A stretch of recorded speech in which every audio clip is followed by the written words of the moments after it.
Hey, welcome to Tangible Takeaways, episode 102. I'm Jackson, and today I'm going to talk about how God always uses the best means towards the best end. And I'm Todd, and I'm going to talk about how desperately we need brothers and sisters in Christ to help us when our pain is up here. All that and more on this episode of Tangible Takeaways. And you gotta watch who's standing by your side. And you gotta watch who's standing by your side.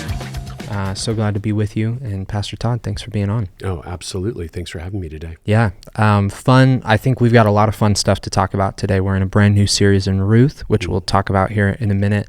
But then also, starting just this last weekend, we kicked off our second year of Go Fund Kingdom. Absolutely. So talk to us just a little bit about, Go Fund Kingdom's kind of your brainchild. Talk to us about the idea and why you felt like, man, let's do it again this year. And then maybe let's even talk a little bit more in depth about some of the projects that you highlighted this weekend as well. Yeah, thank you. I think to me, when I think of this holiday season, it is so easy to get trapped in all things consumer, whether it's what I want or what they want or whatever. And everything is really a want, right? I mean, a gift is rarely a, I needed that, thing.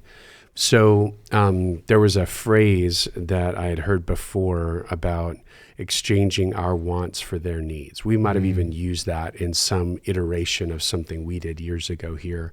But it's such a powerful phrase to me. And I thought, man, what a great thing to do at a larger scale. We could all do this as individual families or whatnot. But at a larger scale to say, God, at this time of the year where we are going to give and receive things we want. So it's not wholesale. We're not doing gift giving. And I think you could make actually a really cool point when you go back to the historical figure that we make Santa out of today, that, he actually was someone who was very generous in giving gifts to people in need, and St. Nicholas in Turkey. It's a really cool story. So to me, though, not trying to say that has no value, but also saying, but in the middle of all of our gift giving, would we be generous to those who don't just have wants, they have needs that are being met? And what a cool way to just implore generosity, especially. And I love our church's, just attitude and posture. Last year, completely overgave the intended amount, and just love to be able to meet people in so many different places of where they were at. That's what I love about these 9 projects, just like last year. Very different and meeting needs all over the world in different ways. And I think it'd be easy if people go online and look at the 9 projects. Your heart's going to resonate with at least 2 or 3 of them. You might not connect with all of them, but man, there's going to be a few you go, oh, I love that we're doing this. Yeah. So specifically this weekend, as we were talking about this concept of poverty and really trying to define poverty, I think in a little bit more of a biblical and relational way, like this book that we've used and alluded to and Rooted, that poverty is really the breaking down of relationships. It's a lack of shalom. It's a lack of being right with God and right with my world. So obviously that's going to leak into, I don't have finances, I don't have food, I don't have clothing. But it's just helpful to not see poverty as only those things. Real quick, one of the things I remember one of our care pastors, David Beersley, telling me years ago, and I was trying to figure out how to use our benevolence fund and help people in need, was he just said, talk to them about who they've already asked for help. And often they had already asked everyone for help, or said, I've burned every bridge because I've done this before. And, that is really what poverty is. If you or I had a problem today, we would have a group of people we could lean on and say, could you help me? Could you meet this need? Could you do that task for me? Whatever. But the breaking down of relationships really does leave me isolated, and then without the ability to take care of multiple needs. Some people are in poverty, though they're rich financially. They're in poverty in terms of they have no one they're connected to. They have no purpose in their life, etc. So I just love that. And so one of the groups that we're partnering with in those 9 projects is Second Chance Food Bank. And our Rooted group got to go and serve 2 or 3 weeks ago. And I think the most powerful thing about it, though Life on Life was so good, there are so many more dynamics than just putting a food box in a trunk. We did all kinds of other things. And my group just came back ecstatic. Like, it was such a neat thing. But I just loved as the lady giving us just the volunteer update and knowing what we're doing, how many times she pointed out, and High Desert Church bought this refrigerator. High Desert, I mean, like big walk-in refrigerators. High Desert Church helped us buy this, and just had so many things to say. And the cool thing was the volunteer orientation wasn't just HTC. Yeah. There were nursing students there. There were this group of people there. And I just thought, God, that just does my heart happy that we have been investing in a ministry that is meeting real needs across our desert on a daily basis. And loved hearing that other people from HTC are involved in other roles as well. Yeah. So it just seems like a neat thing to get to partner with them and help one of their trucks be a driving billboard, for them around to the desert. Yeah. No, it's so cool. And they do a great job at a lot of what you're talking about with that idea of poverty, of bringing dignity back to some situations, and specifically around the idea of food insecurity and things like that. They bring a lot of dignity to people who have not had that and have been battling or dealing with that for a long time. And so, and really that is true on a lot of levels for those local organizations that we're connecting with. A lot of work done with homeless people, a lot of work done with getting people food who can't afford it or at reduced rates or whatever. Just, I think, some really cool opportunities locally here. And as we go on throughout the series, we'll just get more opportunities to highlight. Then there's some really cool stuff we're doing around the nation and around the world. Absolutely. And so it goes beyond that. But I think that ties so well to the story of Ruth, because you absolutely see that element of poverty and even food insecurity for Ruth and Naomi as they head back to Israel and kind of have no prospects on the horizon. And so there's something really cool about that. And I think most people could find themselves in the story this weekend on some level. Yeah. Maybe it's not a season that they're walking through right now, but we have all walked through seasons of loss, and that is part of what it is to be human. And I thought it was such a powerful observation that you see loss kind of become the catalyst for three different trajectories. We don't hear from Orpah again. She gone, like that's it. And I almost think that is, I remember studying this because I was teaching this for young adults last year. Some of the people that I read said that might honestly be really intentional by the author of and she's dead to us. Like, she doesn't get to be part of the story anymore. She left. And that's almost like a bit of a shun on the way that she went out of her loss, is that she's kind of omitted from the story going forward. Then it creates this trajectory of bitterness for Naomi, soon to be Mara, and then it creates this trajectory of really a closer proximity to God for Ruth. And I think what grips me about that, and what I would imagine some people would be wondering, is how in control of that am I? How my grief, what kind of a trajectory it creates in my life? Aren't there so many other factors that would contribute to the trajectory that loss and grief would create in my life? And if I can be, or if I am in control to some extent, how do I put myself in a position so that loss moves me closer to God instead of further from Him? Yeah, no, that's great. I think one of the things that the pandemic taught me was how little control I have of much of anything. And to make sure we're clear, people like Naomi and Ruth seemingly had zero control over what happened to them. Yeah. Right. That is not, we don't read of anything. For instance, neither of them killed their husbands. Yes. Or Yeah. whatever. So this death and loss came outside of their control completely. And it seems as though most of our challenge, sorrow, loss, hurt comes from either self-inflicted pain. I did this and these are the consequences for that. Or I didn't do anything wrong, but this happened to me. Yeah. Right. And I know for me, and I probably have looked at pain through those lenses my adult life, and really tried to, in certain environments, try to figure out and evaluate, how did I get here? Yeah. Did I do something to deserve this? And then I need to figure out, God, be gracious merciful as I walk through consequences, or did I not? And the interesting thing is, for some people, it really doesn't matter. It's still painful. It doesn't matter who did it, kind of a thing. Yeah. It's like evaluating the at-faultness of an auto accident where people get injured or killed. It doesn't matter. People are injured and killed.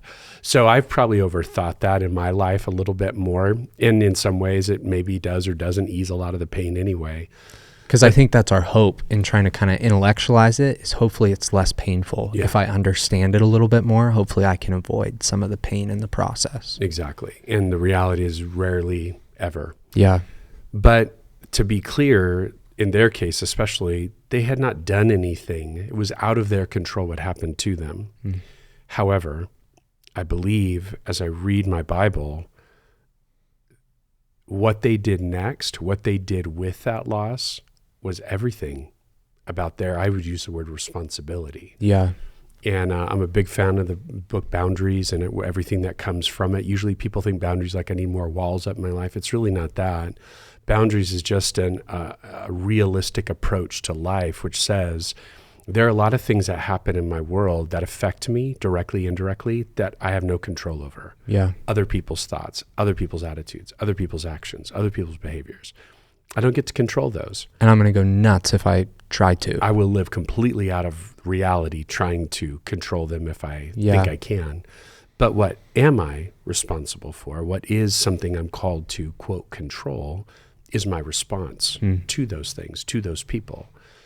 And so this is the hard thing, is that there are a lot of factors, like you said, besides the actual thing that happened. Naomi didn't just lose a husband and sons, which is horrific, but now feels compelled to move. Moving's hard no matter what happens. Moving's brutal when you do it by yourself and out of loss. This dream is dead. Literally, I'm going home. So there's so many extra factors. It's never just clean, right? It's this one thing. I lost my husband. No, there's a lot more going on. Yeah. And anyone who's experienced loss knows that's absolutely true. So what happens is it gets very muddy. In our minds, gets very layered and complicated about what is actually north. What am I called to do in this situation, and what adds to the problems, the loss itself. So for me, I think what I try to do in those moments is I try to recognize, let's say in their case, like mine might be like theirs, I didn't ask for this. I didn't do anything. I didn't fail. I didn't sin. I didn't do something wrong to deserve this, but I'm facing it. I'm dealing with this loss or this situation. So then I try to ask myself the question, okay, Lord, and I think this is really interesting about Naomi. We said she doesn't seem to give up on God.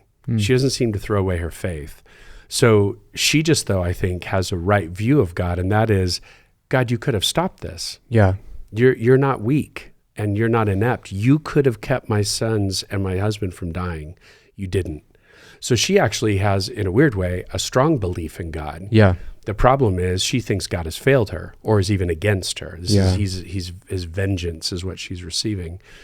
And so what I try to process in the middle of that loss is, God, I absolutely believe you are completely in control. Talk about in control. Completely in control of everything that gets to me. It goes through your filter first. So in light of that, no matter how difficult this is, this somehow, and this is where I lean into Romans 8, somehow this is for the good.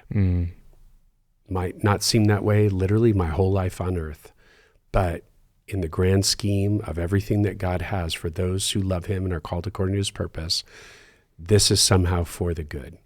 And that's what I try to just keep reminding myself of. It is honestly moment to moment. You don't say that once and you're like, good. I'm here we go. Everything's great. I think you say it to yourself moment by moment, reminding me, God, I know you are completely in control. I also know, even in my prayer time today with our staff, I love the ongoing phrase all throughout the Bible, the Lord is good. And, or did I said it wrong? you are good and your love endures forever. So I just keep reminding myself, God, you are good, your love endures forever. Even though my circumstances don't look very loving right now, don't look like you are, quote, good, it doesn't feel that way, I know you are. And that's what I love. Pastor Jack Smith pointed out before. We know, Romans 8:28, that in all things, God works for the good for those who are loved and called according to his purpose. We know. We don't think. We don't wonder. We don't ponder. We know. Yeah. So I have to keep kind of almost self-talk. And I think moment by moment, I believe it, I don't. I believe it, I don't. It is a constant juggle. The moment you might ask me about how I'm doing, I might be very resolved. I believe God has got this and he's got me. And in the next moment, I don't know how this is I'm ever gonna heal from this or whatever. Yeah. So I think that's, if there's anything, quote, we can control, it goes back to 2 Corinthians 10, taking captive of every thought. I think I have to do great diligence. That word is really powerful. Take captive literally means soldiers stationed outside the wall. So you're like, you're not getting in. You know, this is every thought is going to get vetted before it gets to simmer in my head. Yeah. And I think it's that kind of just ongoing reliance on the Lord, sometimes not even a walk, but a crawl, as well as a lot of just remembering. We know. I have to keep coming back to the reality that doesn't seem like it's jiving with my circumstances, but I absolutely believe to be true. Yeah. And what I think is so interesting when you end up falling in the Ruth category, where it catapults you closer, I find that when I am witnessing those people go through loss, generally their loss, it's kind of ironic, tends to be the most extreme. It's parents that you see lose a child, their kid dies, or you see somebody lose a spouse early on, and you tend to, when that person's a believer and has a genuine relationship with the Lord, you tend to see a really kind of radical resolve in them. There's something really beautiful about it. And what I find is, it seems as though from the outside, because I've never dealt with something that traumatic at that level of loss, but from the outside, it seems like they almost are enjoying at some level what they're going through, in the sense that they are seeing it create a greater dependence upon God. It's not that they're like, I'm so glad that this happened to me and I'm having so much fun. But at the same time, they are seeing that there is something unique about this season, because I've never been more aware of how badly I need God. And that new wrinkle to their perspective creates this really interesting catapult in them that launches them towards a really desperate dependence upon the Lord. They see him show up in new ways. And there is at a minimum, it seems that there's an appreciation of the fact that, Lord, when everything's good, I really tend to forget you or forget how deeply I need you. And I am keenly aware of that right now. And that almost becomes their superpower in that season.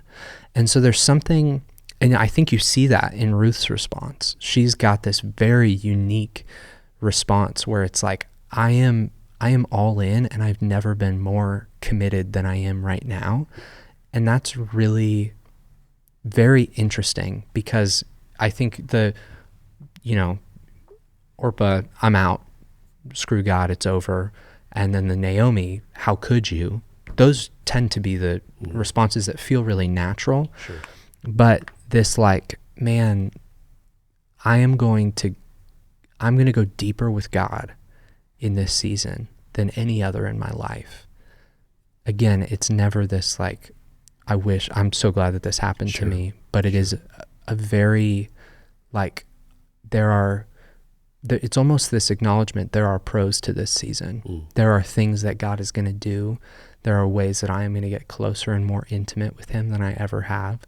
And it feels to me like that seems to be a common denominator in those people that go through really traumatic loss, and it catapults their faith. It draws them into a closer, more intimate relationship with God. And I think what's challenging for the other two is, our normal response is that we want to run away from negative emotions and mitigate them. We'd like to experience as little of them as possible. And so either disassociating, saying I'm done and I'm kind of cutting the ties and I feel like I'm in control in doing that. That's one way of coping and trying to avoid the negative emotions there. The other is to say, man, I'm overcome by these negative emotions, and so I'm going to blame. It's not my fault, it's your fault. And then you've got this response that draws you closer, that again sees those negative emotions as continual opportunities to redepend on the Lord every single moment of the day. That every time those negative emotions creep in and I'm tempted to despair and I'm tempted to feel hopeless and I'm tempted to feel bitter, every time that happens, I get to be redirected back towards dependence on the Lord. And it's again taking that weakness, taking that thing that we would all want to run from and avoid in our life, and allowing it to fuel something totally different and new and beautiful in this season. And so I think there's something really unique there of, I'm not running from the negative emotions, I'm allowing them to push me back to God. And I'm not running from this season. I am present in the season knowing that it's going to push me back to God. When I think the other two have a little bit more deflection to them and a little bit more, I'm going to run from this.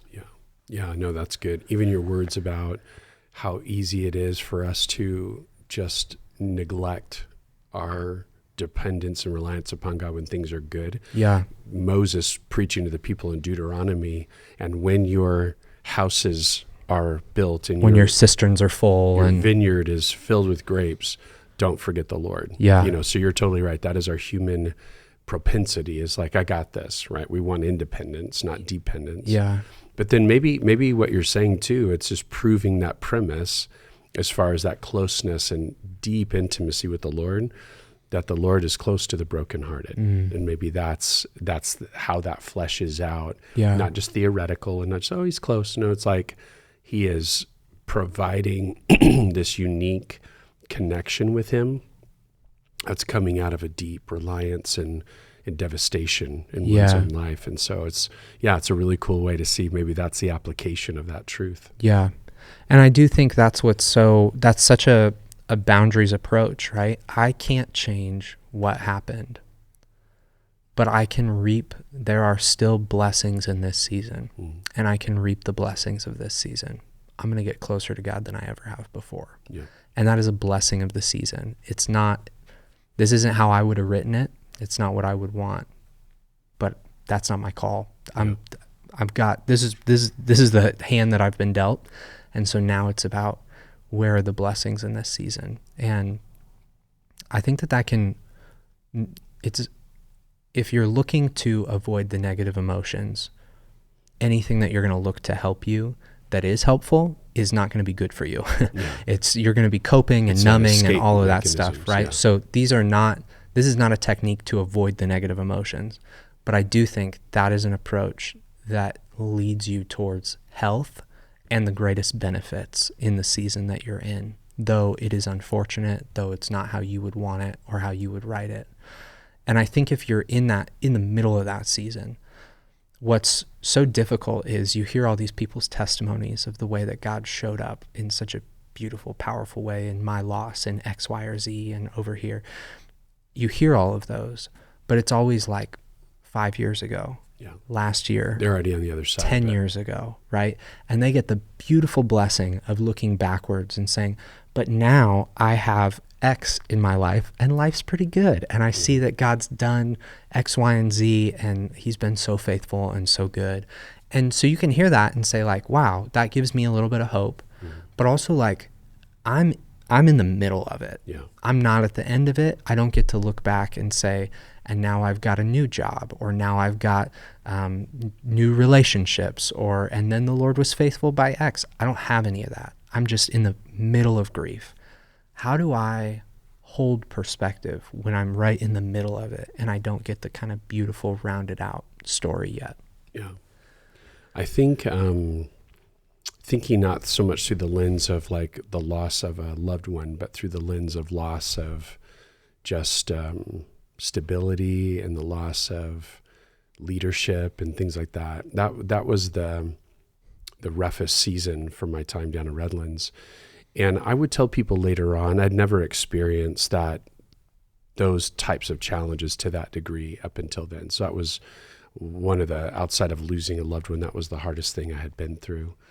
And I remember telling someone later on, and I think I actually preached this in a message here at HDC. I don't remember all the context, but it was this. It speaks to the value and the need of other people who love Jesus who surround me. Because when I am facing that degree of intensity of suffering and challenge and hurt and loss, it's like all I can see.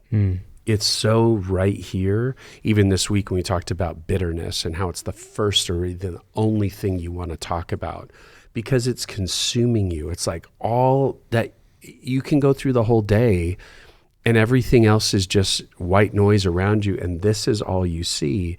And it can be paralyzing. It can be completely overwhelming. And to your question, before we went on air, it makes me totally lose perspective. Like there is no objectivity because I can't see anything else. All I see is my pain. Yeah. I'd never had that happen before. And so it took me months to do this. And God, actually, I was just alluding to it, I think at a men's retreat. I went up to Hume Lake with some other pastors, just a time of encouragement. But I would tell people afterwards, God strengthened me. I don't think I've ever had that. I've been to tons of camps and retreats, but it was more than just, quote, good for me or encouraging. I felt strength. And I think what really happened is this happened. I could pull away enough from the situation and the criticisms and all that to be able to like, oh, there's more to look at. There's more in the room than just this. And this had been that way for, 5-6 months of just this and maybe longer. And it is so debilitating. It just robs you of life, right? Because again, you have no objectivity, no perspective. All you can see is your pain.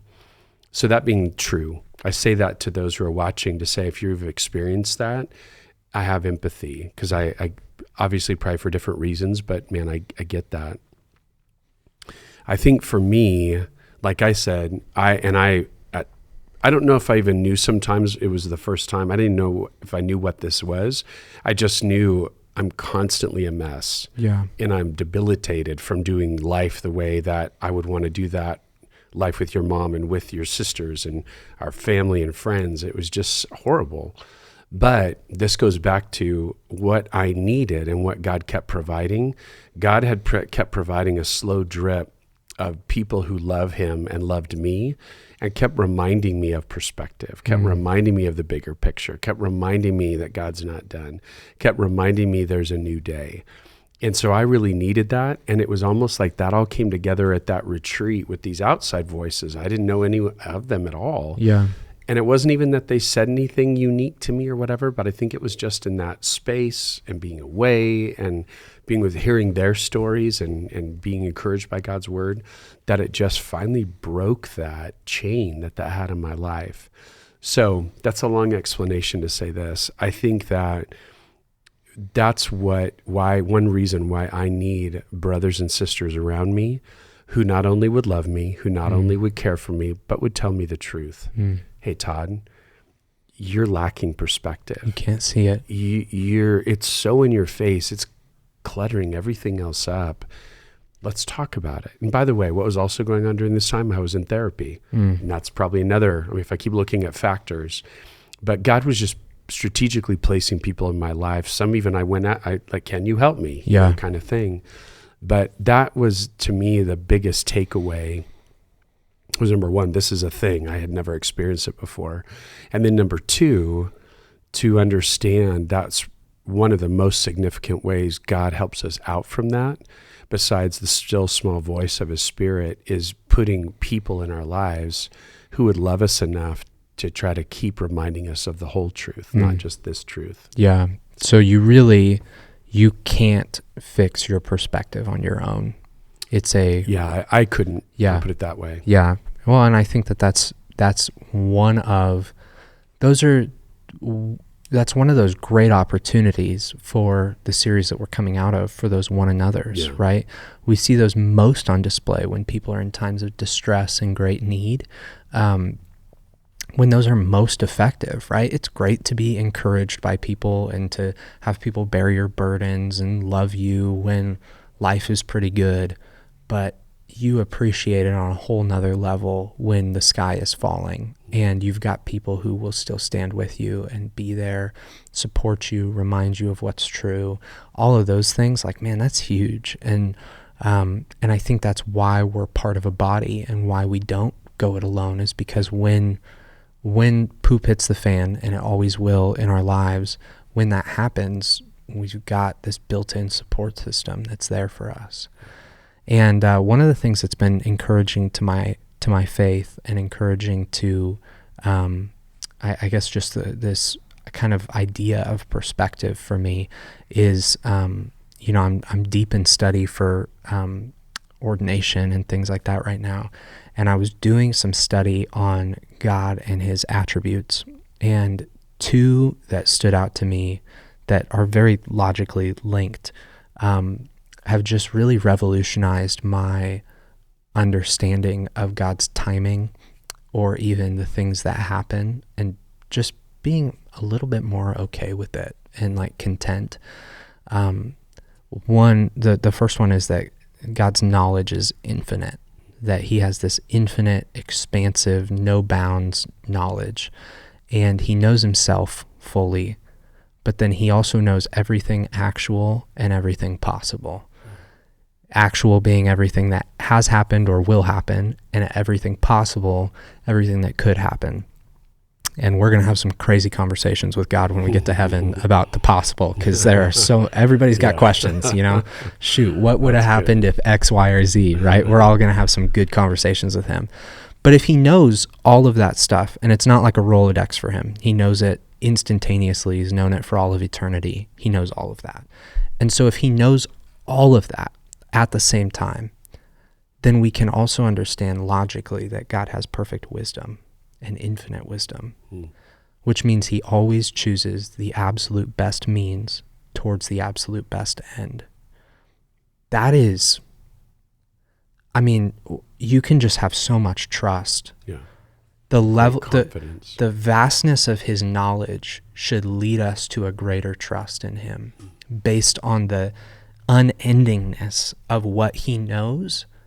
And then you get to the fact later that he's good, right? So then he's always going to choose the absolute best means to get towards the absolute best end, which brings that whole, he works all things together for our good, for the good of those who love him. It brings that to a whole new life, when you understand he knows everything that could be. And he chooses these things because they are the absolute best way to get towards the absolute best end. And so even when I can't see it, if I can remember that God has perfect wisdom, it just lets me kind of collapse into his presence and say, God, I don't see it, but I don't need to see it, because I know the vastness of what you see. And I'm going to continue to live and try to grow in a way that I am okay with this, because I don't see what you see, but your thoughts are higher than my thoughts, and your ways are better than my ways. And I'm going to trust that, and I'm going to take it to the bank. And so there's something about those two things that have just been bolstering to my faith. And I think if we can hold those in seasons of loss and seasons of despair, again, these aren't fixes for your negative emotions, but I think that those are helpful tenets to hold to say, man, no matter what's going on, I know he picks the best means towards the best end. Yeah. No, that's super. And there is that, excuse me, that whole thing of, I want to continue to develop a greater everyday practical confidence in God. Yeah. And I would hope most of our folks here at HDC would want that same thing, but that's not going to happen because I just wish for it, and all of a sudden there's a natural confidence. The reason I have a greater confidence in anything is because it keeps continually being tested and shown to be faithful, shown to be worth putting my confidence in, trustworthy.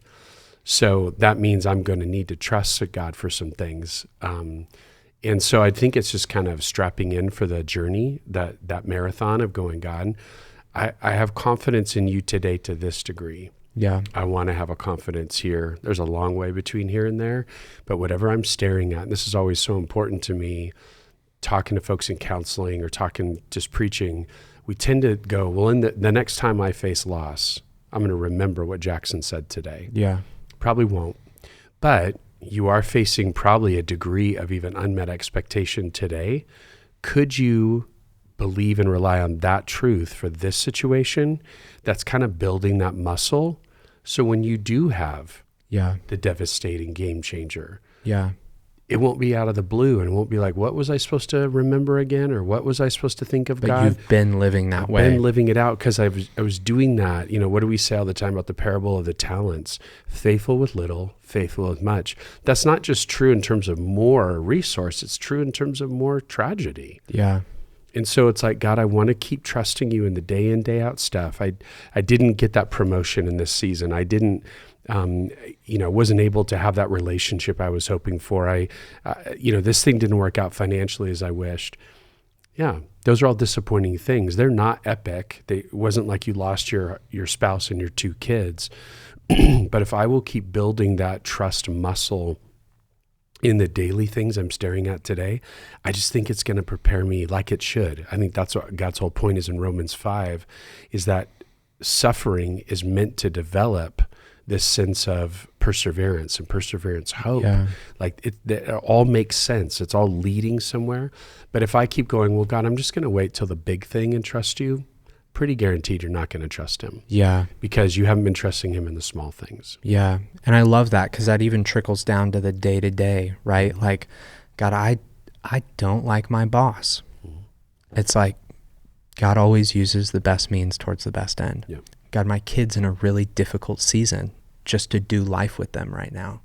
God always uses the best means towards the best end, right? Like those things that are just part of our day-to-day lives. Yeah. If you can make that begin to be your auto reply to those situations that says, okay, God, I trust that you are always using the best means towards the best end, then that's going to be your knee-jerk reaction when something crazy happens in your life. And I think that begins the catapult towards you getting closer to him through that tragedy and not further. Yeah. No, I love that. It's cool. Super good. Well, thanks for being on. I appreciate your time. Yeah, and I love getting to talk. This is such a great book. I can't wait. It starts very bleak and very much in the valley, but man, by the time we're done, we're going to be on the mountaintop. Yeah. So it's a great run in 4 chapters. It's pretty beautiful. Yeah, it's going to be a fun series. And hope that it was an encouraging conversation for you today. And as always, if you've got something you're taking away from the message, please leave that there in the comments. We'd love to know.